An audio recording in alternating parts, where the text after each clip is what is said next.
Hello viewers and welcome back to law Chakra, जहां हम आपको बताएंगे कि कैसे एक रूमर भी हमारे देश में आग लगा सकती है। तो नागपुर एक बार फिर से एक बड़े दंगल का एपिसेंटर बन चुका है। मार्च 18 की शाम एक अफवाह ने पूरी शहर को हिलाकर रख दिया। अफवाह ये थी कि एक पर्टिकुलर रिलीजियस सिंबल को डैमेज किया गया है। बस फिर क्या था, देखते ही देखते नागपुर के हंसापुरी, गणेश पेठ, महल और गांधी बाग में हंगामा मच गया। धीरे धीरे पत्थरबाजी, तोड़ फोड़ और पेट्रोल बॉम्ब का अटैक हो गया। ये वायलेंस सिर्फ सड़क तक सीमित नहीं रही, बल्कि पॉलिटिकल कॉरिडोर्स में भी भड़की है। सीएम देवेंद्र फडणवीस ने इसे प्री प्लान्ड घोषित किया, जबकि डिप्टी सीएम एकनाथ शिंदे ने सवाल उठाया, पेट्रोल बॉम्ब्स कहां से आए? एक साथ 2000-5000 लोग कैसे इकट्ठा हो गए? अपोजिशन भी चुप नहीं रही। उद्धव ठाकरे ने सवाल किया, अगर ये सब प्री प्लान था तो होम डिपार्टमेंट क्या कर रहा था? नागपुर दंगे का तुरंत कारण एक अफवाह थी कि एक राइट विंग ग्रुप के प्रोटेस्ट के दौरान कुरान को जला दिया गया था। ये प्रोटेस्ट संभाजी नगर में मुगल सम्राट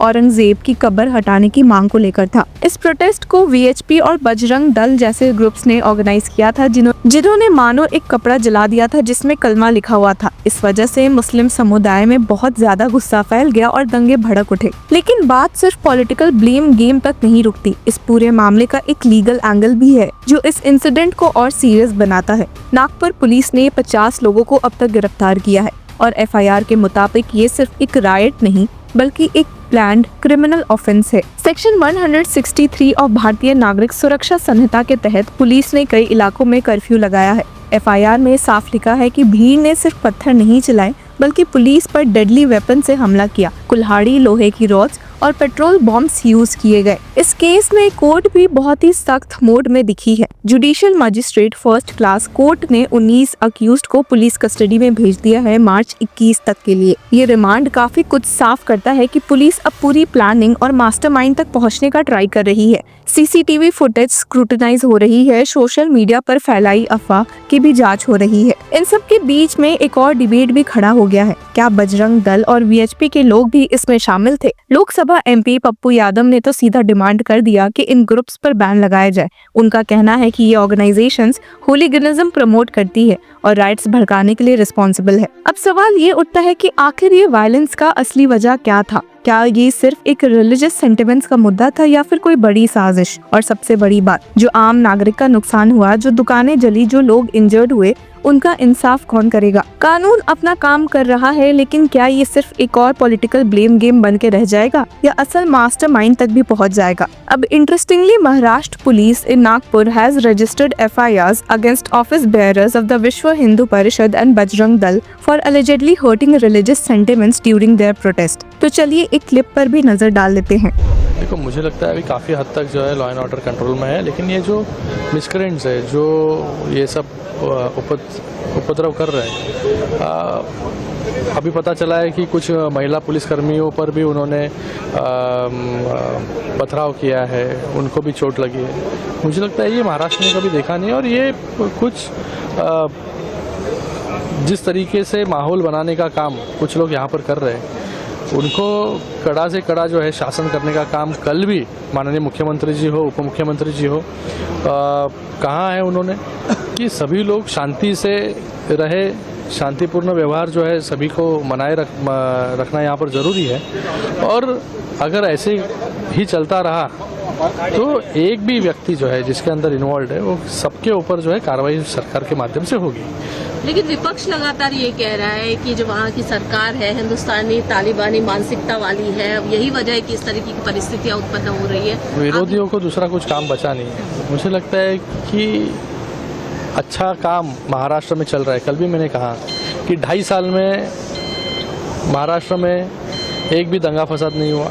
बहुत अच्छी तरीके से काम महाराष्ट्र में चल रहा है, योजनाएं लोगों तक पहुंच रही है, स्कीम्स पहुंच रही है लोगों तक। ये जो है कुछ लोगों को सहन नहीं हो रहा है, इसलिए ये सब लोगों को भड़काने का काम कुछ लोगों के माध्यम से रोज़ यहाँ पर किया जा रहा है। उसका रिजल्ट जो है कल आपको वहाँ पर देखने के लिए मिला। लेकिन ये पूरा है एक प्री प्लान्ड कॉन्स्पिरेसी की तरह किया गया है, तो जो भी इसके अंदर इन्वॉल्व है वो सभी को सजा तो मिलेगी जरूर। क्या कोई अलायंस की बातें हो रही है? क्योंकि एकनाथ शिंदे जी का जो बयान आया है, उस बयान को लेकर उद्धव ठाकरे का कहना है कि मैंने तो कोई माफी मांगी नहीं, अलायंस की कोई बात ही नहीं, इस तरीके का नहीं हुआ, सब झूठी अफवाहें हैं। आपका क्या कहना है? तो माफी कितने बार किसने किसने अप्रोच किया, कहाँ कहाँ, ये मुझे लगता है कि अभी शिंदे सर ने कहा है आपको, और कोशिश तो इनके तरफ से होती रहती है, लेकिन रिस्पांस कुछ मिलता नहीं है इनको। लेकिन उद्धव ठाकरे तो कह रहे हैं आप लोग झूठ बोल रहे हैं। अभी वो थोड़ी बोलेंगे मैंने माफ़ी मांगी करके। अब इस मामले में पॉलिटिकल लीडर्स का क्या कहना है, सुन लेते हैं। नागपूरमध्ये काही अफवा पसरवल्यामुळे धार्मिक तणाव निर्माण होण्याची स्थिती निर्माण झाली आहे। या सर्व परिस्थितीमुळे नागपूरने नेहमी शांततेचा इतिहास हे नागपूरची विशेषता राहिलेली आहे। माझी सर्व बांधवांना विनंती आहे की त्यांनी कुठल्याही प्रकारच्या अफवांवर विश्वास ठेवू नये, शांतता प्रस्थापित करावी आणि कोणीही रस्त्यावर येऊ नये। सगळ्यांनी कायदा आणि व्यवस्थेला सहकार्य करावं आणि सलोख्याचं आणि सौहार्दाचं वातावरण ठेवण्याची नागपूरची जी परंपरा आहे त्या परंपरेनुरूप आपला व्यवहार करावा। ज्या ज्या लोकांनी चुका केल्या असतील किंवा ज्यांनी गैरकायदेशीर कृत्य केले असतील त्यांच्यावर सरकार कारवाई करेल असा विश्वास मी आपल्या सगळ्यांना देतो। माननीय मुख्यमंत्र्यांनाही या संबंधातली सर्व माहिती मिळालेली आहे, त्यामुळे आपण कुठल्याही अफवांवर विश्वास न ठेवता आपण सगळ्यांनी सहकार्य करावं आणि प्रेमाचं, सौहार्दाचं उत्तम वातावरण ठेवण्याकरता मदत करावी, पोलिसांना मदत करावी, असं माझी आपल्या सगळ्यांना नम्र विनंती आहे। नमस्कार। नागपुर के महल इलाके में जिस प्रकार से तनाव की स्थिति निर्माण हुई, ये बहुत ही निंदनीय है। जिस प्रकार से कुछ लोगों ने पत्थरबाजी की है, पुलिस पर भी पत्थर फेंके हैं, ये बिल्कुल गलत है। मैं स्वयं इन सारी घटनाओं पर नजर रखकर हूं। मैंने पुलिस कमिश्नर को ये कहा है कि कानून व्यवस्था बनाने के लिए जो भी कड़े से कड़े कदम उठाने की आवश्यकता हो उठाए जाए और शांति को बनाया जाए। अगर कोई दंगा करता है, कोई पुलिस पर पत्थर फेंकता है, कोई समाज में तनाव निर्माण करता है, तो ऐसे सभी लोगों के ऊपर कड़ी से कड़ी कार्रवाई की जाए। और मैं सभी को अपील करता हूं कि नागपुर एक बहुत ही शांति प्रिय इस प्रकार की नगरी है, यहाँ की शांति भंग न हो इस प्रकार से सभी लोगों ने व्यवहार और बर्ताव करना चाहिए। और कोई भी अगर इस प्रकार से तनाव निर्माण करने का प्रयास करेगा तो उसके ऊपर बहुत कड़ी कार्रवाई की जाएगी। पर आपकी क्या राय है, हमें कमेंट सेक्शन में जरूर बताएं। एंड तब तक के लिए keep following law Chakra. Hello law lovers and justice seekers, welcome to law Chakra. हम आपके लिए लेकर आए हैं कुछ बहुत ही exclusive. Introducing law Chakra prime membership, जो आपको देगा exclusive access like never before. बनिए लॉ चक्रा की प्राइम मेंबर और अनलॉक कीजिए full potential of legal knowledge. अभी ज्वाइन कीजिए।